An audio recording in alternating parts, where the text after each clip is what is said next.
Hello. As Phil said, my name is John Chodacki. I'm actually going to start with a video. And is the sound on? Yeah. In the beginning, we spoke, turning thoughts into things that others could hear. Then we wrote, sharing our thinking forward in time and outward in all directions. Knowledge began to accelerate, to accumulate. We printed, and in just 60 years, over 20 million copies of books and texts were produced. An explosion that spread across Europe and into the furthest corners of the world. In 1945, a scientist named Vannevar Bush dreamed of an early web and browser. He foresaw trailblazers that would connect the world's information. Almost 50 years later, in 1993, Mark Andreessen and Eric Bina built collaborative annotation into Mosaic, the first graphical web browser, so that every page could be the launchpad for discussion of its content. And then they turned it off. Over the next 20 years, more than 50 projects tried to bring this vision back to life, but they were hindered by early technologies, short-term thinking, a lack of control over spam, and poor design. A small group of dreamers started to ask, why couldn't we do better? They imagined a revolutionary new capability, a new layer over the web, based on open standards, controlled by internet citizens instead of website owners, with a vision of serving all of humanity. They imagined the ability to point inside anything, pages, documents, pictures, video, and even data. The ability to contribute your own thinking anywhere without restriction, even when the comments are disabled. The ability to link into and share ideas and to preserve these links and connections forever. They called it open annotation. Out of this dream, a tiny nonprofit called Hypothesis was formed to bring this vision forward, working with others around the world to build software and services. These dreamers envision a more clear and honest world where comment is free and where peers evaluate each other not on terms established by those in power, but on the merit of their words and deeds. A world that's edgeless, cross-disciplinary, and emergent by design. A world that listens when you have something to say. Join us in making a better world. Okay, so I don't work for Hypothesis, and I didn't play that as an advertisement for them as much as just to illustrate the landscape that we're in is really dictated by needs that come from the past, not from the needs of the community. And just to illustrate some of the opportunities that are available, and I just wanted to go back to my background, which is I come from more of a traditional book publishing background. Originally, I started in production and typesetting, and now I head up product management at PLOS. And so what I was thinking was, about this talk and about under the radar, I was thinking, okay, well, what are the requirements? Any product manager kind of goes back to what are the requirements of the community.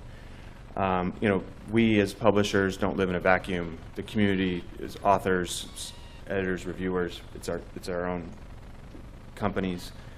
We live in a digital age, as we saw there. It's a connected world. And people are working both in the lab as experiments, but also through the web and experiments and connecting and networking. And one thing that we all know is that the communities around us, they grow organically. We don't necessarily create them as publishers. They create themselves. So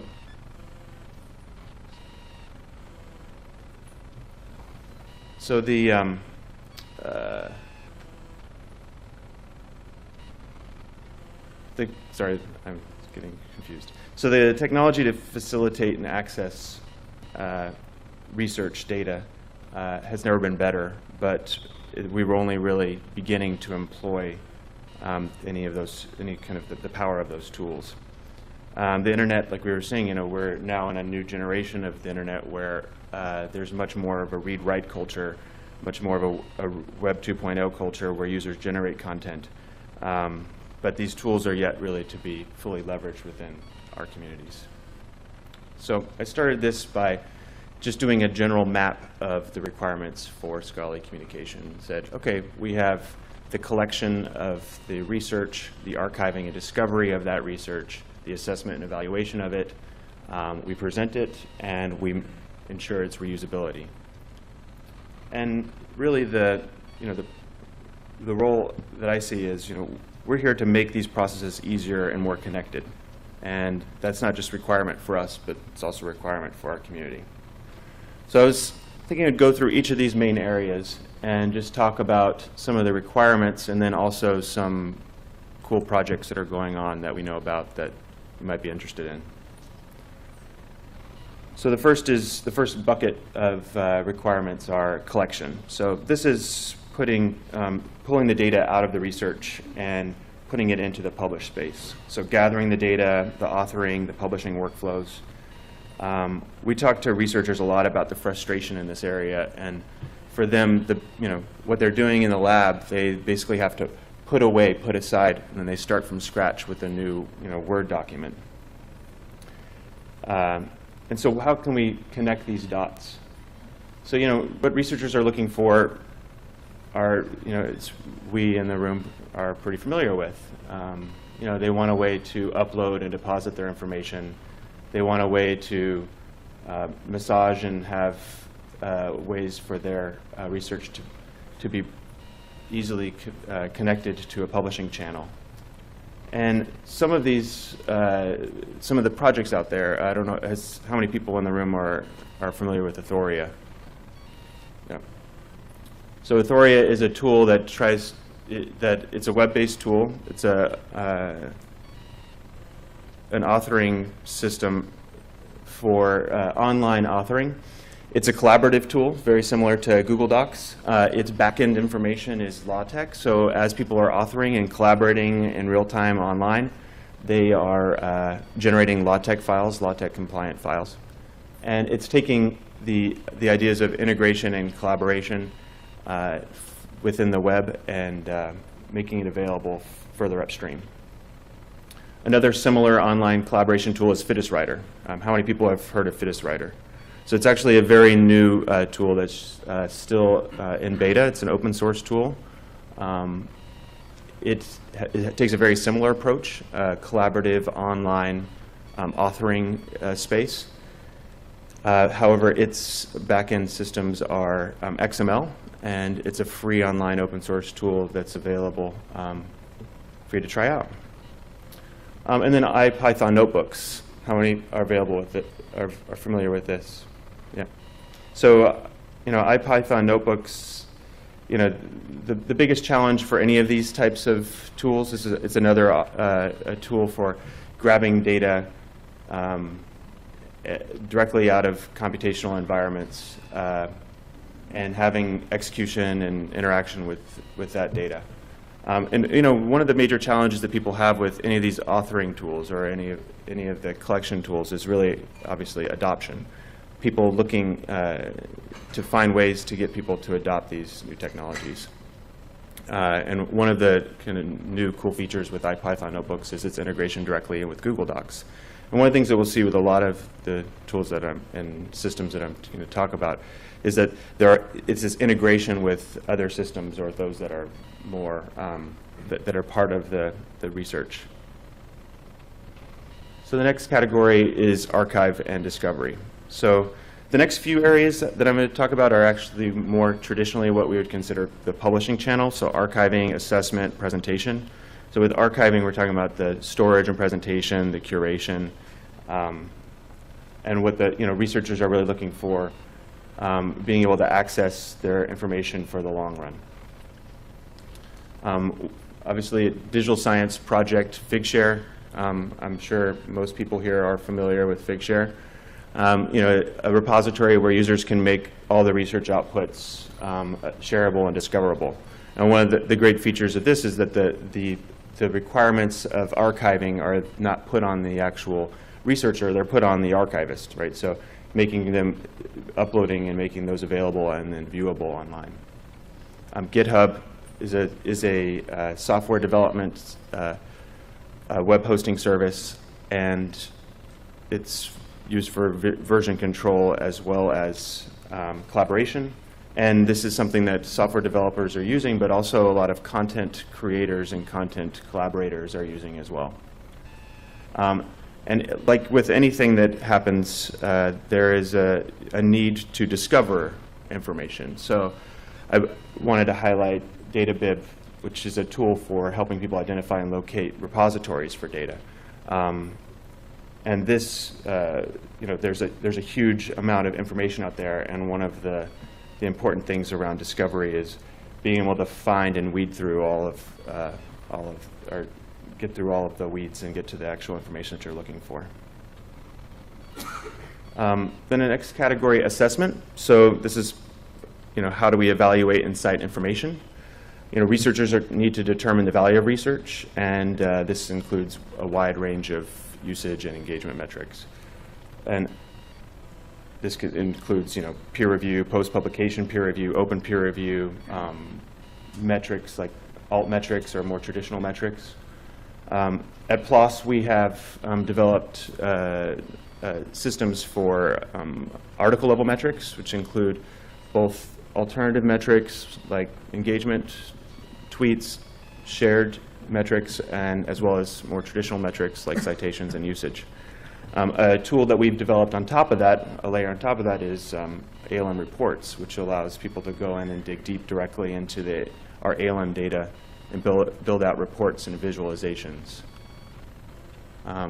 Also, Hypothesis, which is the video that we saw at the beginning, is an organization that is looking at, at the question of why is it that the tools that we're using, why can't the tools that we're using pre-publication, during the publication process, and post-publication be the same?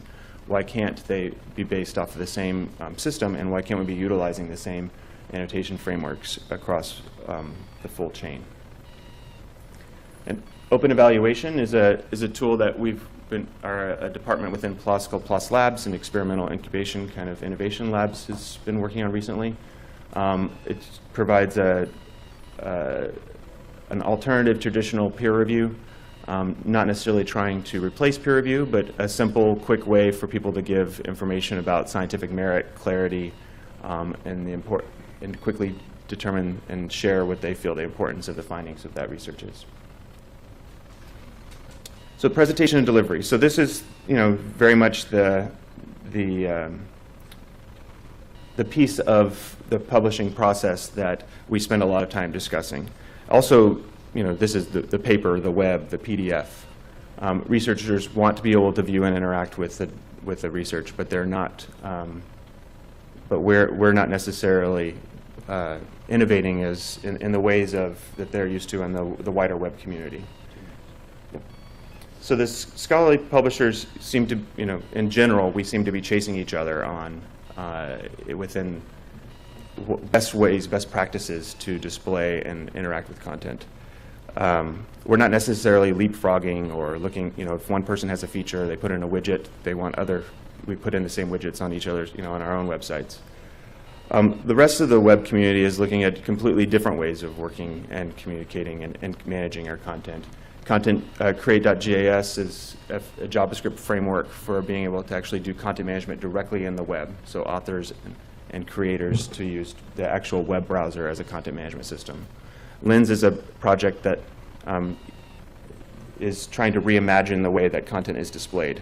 So instead of looking at the traditional narrative or PDF or printed version, trying to think of different ways of interacting with the article, pulling out figures and tables and allowing those to be quickly navigated. ROpenSci is a system for developing visualizations on top of data sets, either those that are in repositories or those that are in the lab. And reusability. So reusability being, ways of enriching machine readability and enhancing machine discoverability. And people really just want to be able to just explore, discover, and find data. Two quick projects that we know that wanted to highlight. Pluto, this is, Ross Moyntz did a study that found that only 4% of all phylogenetic information is actually machine readable inside of articles. So he's built these tools that could extract and visualize that information. and built it and put it on top of the PLOS One search API so that visualizations could actually be created off of machine-readable information and then shared.